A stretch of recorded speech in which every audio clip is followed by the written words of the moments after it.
very important from the instructional point of view, from the teaching learning activity for the nursing education. It's very important that we consider both the purposes and the objectives of any task what we are taking up. Objectives which are instructional in nature should fulfill 4 areas, that is A, B, C and D. A is the audience, B is the behavior, C is the condition and D is the degree. So if all these conditions are met in instructional objectives, they are supposed to be fulfilling the aims of the particular topic what we expect from the learners to learn from a particular session, course, lesson or anything. Mainly we have the domains are cognitive domain, the psychomotor domain and also the affective domain. Dr. Seema, what are the different areas which are discussed under these 3 domains of instructional objectives? We also say the classification of instructional objectives. What is cognitive domain, what is affective domain and what is psychomotor domain? How these are related to the performance of and understanding of the learners? We have 3 types of domain in classification of instructional objective. One is cognitive domain, affective domain and psychomotor domain. And the teacher should plan the objective in such a way that it should cover all the domains to have a better performance of the students. Coming to the cognitive domain, it basically focuses on the intellectual ability of the student, the knowledge of the student. In cognitive domain, it deals with the intellectual and creative ability. So it has basically the 6 levels which moves from the simpler to the complex. The lower one is knowledge. That is the most simplest one. It comes under level 1. Next we have comprehension. Then we have application, analysis. Then we have synthesis. That comes under creative thinking, and evaluation, which comes under critical thinking. So if we, through this Bloom taxonomy, if we cover the knowledge, which is the basic level that mainly focus on memorizing verbatim information and being able to remember. Whatever the teacher is giving instruction, the student is just remembering that information. That comes under knowledge.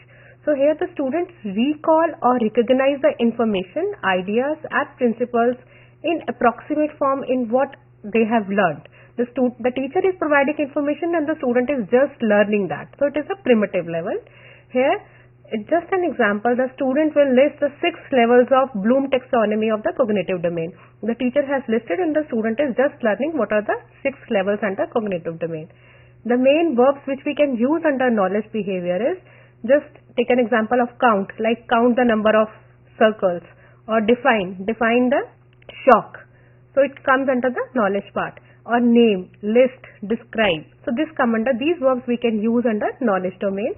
The next level, that comes under comprehension. So it is little difficult than knowledge. Comprehension means to understand. The student translate and comprehend. He interpret in his own terms what the teacher has taught to the student, or interpret the information based on the prior learning. Application is, the students know now he is applying that knowledge in the own classroom settings or the clinical setting. The knowledge which he has obtained from the classroom teaching, the student is applying that knowledge into the clinical setting. The student will apply the knowledge of organ donation. So organ donation concept he has learned from the teacher in the classroom setting, but now he is using that knowledge in the role play in community setting for creating a awareness in the community. So he is applying that knowledge. So it is little complex than the knowledge. So the basic term which can be used under application is like use, compute, demonstrate. Like demonstrate a procedure of IV cannulation. Apply, construct, manipulate and dramatize. The next level of complexity under cognitive domain only is analysis. So here the student is analyzing the information. So the student distinguish, classify and relate the assumptions and hypotheses, evidence of a statement or questions. So the examples analysis is, the student will compare and contrast the cognitive and affective domain. So he knows what is there in cognitive domain, what is there in affective domain, how I can use this knowledge and I can change my attitude by using this knowledge. So the main common words which we can use in analysis is like analyzing the information, categorizing, compare, contrast and examine. The next level under cognitive domain is synthesize. Now in synthesis, he is using his own creative thinking. He is just making a scenario He's like making a scenario in which he is using his knowledge part, his psychomotor skill. So the main common verbs which we can use under synthesis is create, to design a model, or to develop, to generate. So here this all creative thinking is there. The last level, the most complex level under cognitive domain is evaluation part. So evaluation is, the student is perfect. He know how to apply this knowledge, how to use the creative. Now he is critiquing. He is seeing the effectiveness of the situation. So here the student appraise, assess or critique on the basis of specific standards and criteria. We have specific standards, specific checklists. On that basis, the student is doing the self-evaluation. He is critiquing or he is appraising the performance. The common words which we can use under evaluation are appraise, argue, assess, discriminate, estimate, judge, justify and evaluate. So this was about the cognitive domain, which basically deals with the intellectual level of the student, and under this we have the different 6 levels which moves from the simpler to the complex. No, because this is very important domain, because most of the functioning is being done other than the practical oriented courses and other where attitude is required. It's very important. When we write the objectives, when we are writing the lesson plan, basically when the teacher prepares the lesson plan, they forget that what is that level we want the student to learn. Is it at cognitive level? It is at just an understanding that student wants to recall. When we say that just recalling, that means knowledge level. Student has learned a page or a book or a topic or a lesson. He just wants to recall what he has learned, just like he has listed the 6 steps of objectives, 6 steps of framing the objectives, or 6 levels of 3 domains of objectives, just listing. But if he goes to the next part, whatever he has learned, he comprehends it. Comprehension in terms of he compares, he distinguishes between the two concepts he distinguishes. That is very important, because the verbs which he has to use he has to be very selective in using the verbs at various levels of domains.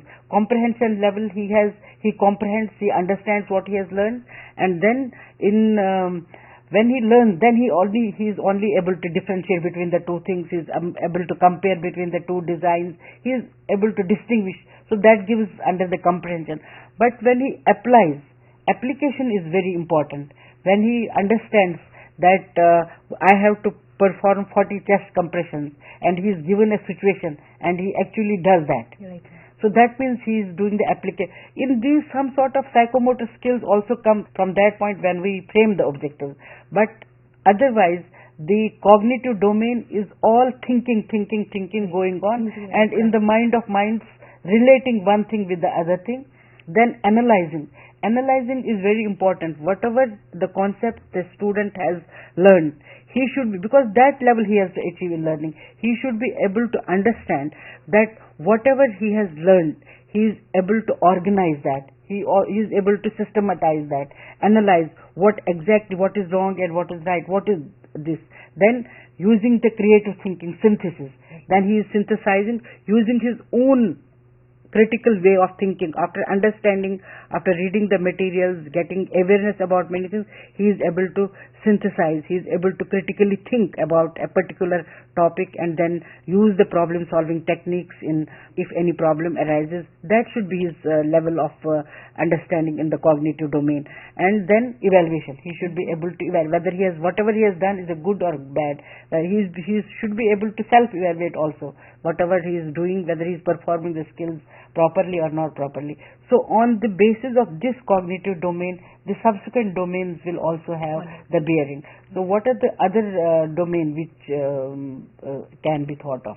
The other domains can be like affective domains. The affective domains usually deals with the attitude, the feeling, and it is the emotion of the learner. So it has again the 5 levels, like it moves from the simpler to the complex. Like we have receiving, responding, valuing, organization and internalize. The most simpler one is the receiving, that moves from the simpler to the complex. So it is also called a domain of attitude. It emphasizes a feeling, emotions or degree of acceptance or rejection, and the taxonomy is again arranged from the simpler to the complex feelings. So the level 1, which is the most simpler, that is called a receiving.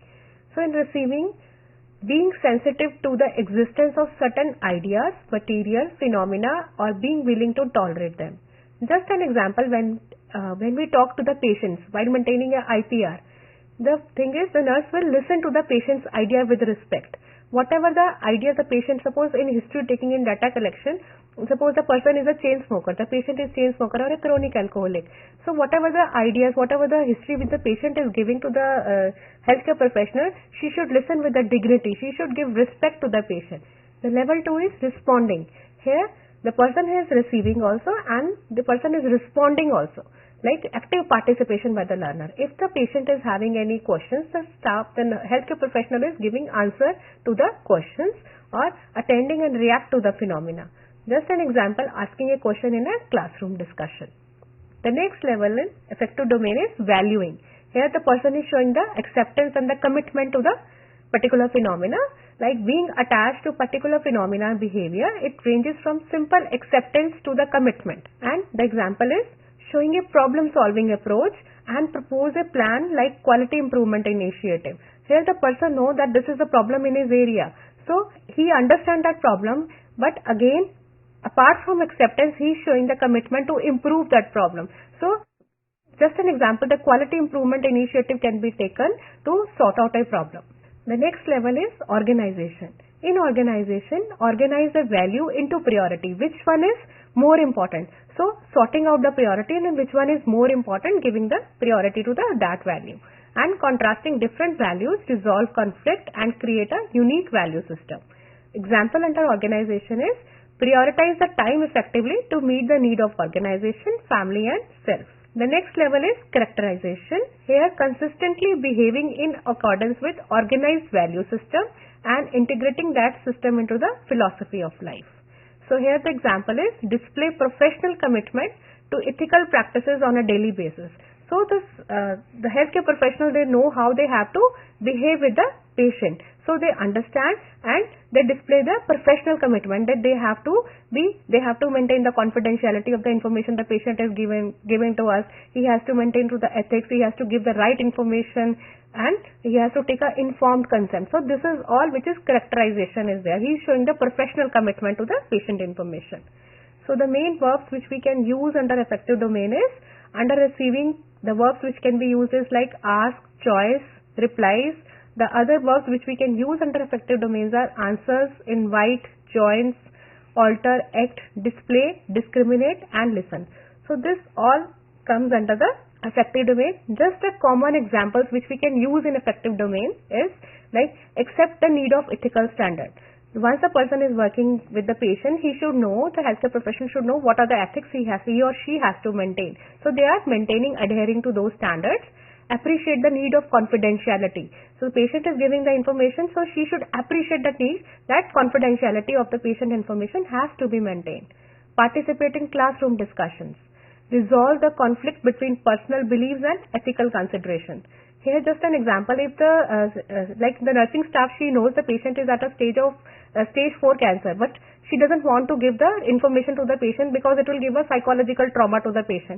But the ethics will say that she should give the right information to the patient. So this all comes under affective domain, that she should resolve the conflict issues between herself and the ethical consideration and relates to the patient and professionals in ethical and human manner. So this is all about the affective domain. Basically, the affective domain is the feelings and emotions, right. And the feelings and emotions should be dealt in such a way that the patient's interpersonal relationship, because this all is based on the patient's interpersonal relationship. When we talk about receiving, responding, and organizing, all those things, the session, which is a practical oriented session, should also indicate whenever the learning has to take place in the learner, they should be able to imbibe such skills in them, that because attitude for nursing, first of all, the attitude for doing nursing is an important area of affective domain, that this person has a very good attitude for doing nursing, that is why he has joined the nursing.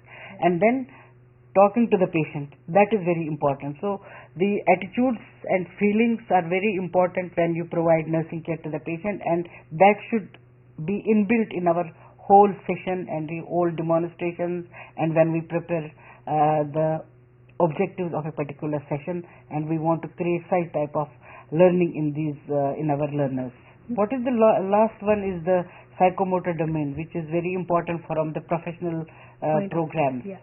Then the last domain, the next domain is psychomotor domain. So psychomotor domain usually focus on the skill part, the motor activity of the learner.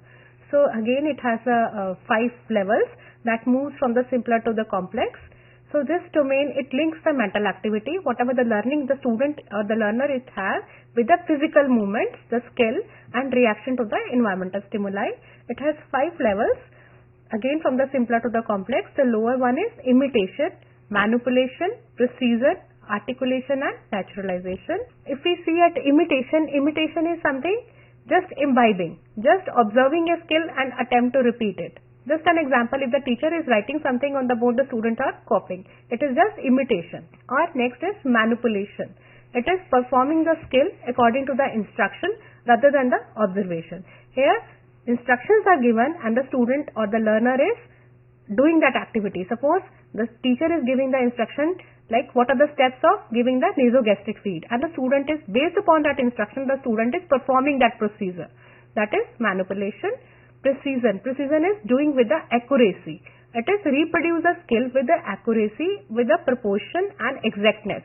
Like in the clinical settings, that was in the lab setting, the student was doing with the instruction. Now in clinical settings, the student is performing the procedure of nasogastric feed with the exactness or with the appropriateness. That is why the skill labs have now come. Right. In order to be very precise and also do the activity with proficiency and precision. The nowadays learners are expected to learn from the simulators, which are very well nearer to the exact life situation, reality of the life of the patients. So the concept of skill labs and simulators have come. So before going to the patient, almost 60% or 50 to 60% of the skill is already learned by having the near real life simulators, so that students cannot harm the patients. And nowadays in information technology is so high that the patients may not allow the learners to just touch them before if they are not very much skillful before they are touching the patients. So with that, that's why this concept of skill lab has come, so that this psychomotor domain is taken care of before going to the actual field. Yes. The next level is articulation. In articulation, it combines one or more than one skill in sequence with harmony and consistency. So here, it is not only the one procedure. Suppose the student has to give the nasogastric feed in clinical setting. So, along with the nasogastric feed, first he is checking whether the tube is there in the place or not. He is doing the auscultation. So, it is the auscultation, doing the examination part and the feeding. So, the both things go together. So, it is articulation. And the next level is naturalization, in which the person is doing that activity with much more ease. He is very comfortable because the person is regularly practicing that skill. So, now the person is, it is there inbuilt, it is an inbuilt skill of that learner. Now, he is doing that skill with a much more ease. That comes under naturalization. So here completes one or more skills with quite ease, and it becomes automatic with limited physical and mental exertion. The person doesn't have to think. It is there, it is inbuilt in the person, and the person is doing without any exertion. So just coming to the examples of this psychomotor domain, like for imitation, copy the teacher demonstration of NG feed, that's come under demonstration. And manipulation is performing the NG feed with instructions. He is given the certain steps how he has to do. Another person is, now the learner is doing that activity. And for precision is, demonstrate the procedure with 90% success rate with first attempt. Within first attempt, the student is going for the auscultation or student is doing the nasogastric feed. And the next one is combining auscultation and NG feed consistently. So here it comes the articulation. He is doing the two things. One is checking whether the tube is there in place or not through auscultation method, and the second one is providing the nasogastric feed to the patient. And the last one is internalization. The example of internalization is performing the procedure and mastery of the skill. Now the person is repeatedly doing that procedure. Now he has become master of that skill, and he is doing that procedure with much ease during patient care. So, in summary, if we cover all these domains, the cognitive objective which usually focus on the thinking part, the intellectual ability of the learner. The affective domain, it emphasizes on the feeling, the emotions of the person. And psychomotor domain, it basically focuses on the skills and the acting part of the learner. So when we discuss about the objectives, the instructional objectives, which had the components and characteristics what we have discussed, and the content, even if the question paper is set, or even if any content, in our case if any self-instructional material is written, we have to be very cautious that we involve and we incorporate all the domains, all the three domains, at the cognitive level, at the affective level, and at the psychomotor level. So thank you very much for this type of session, which is very important for the students to understand.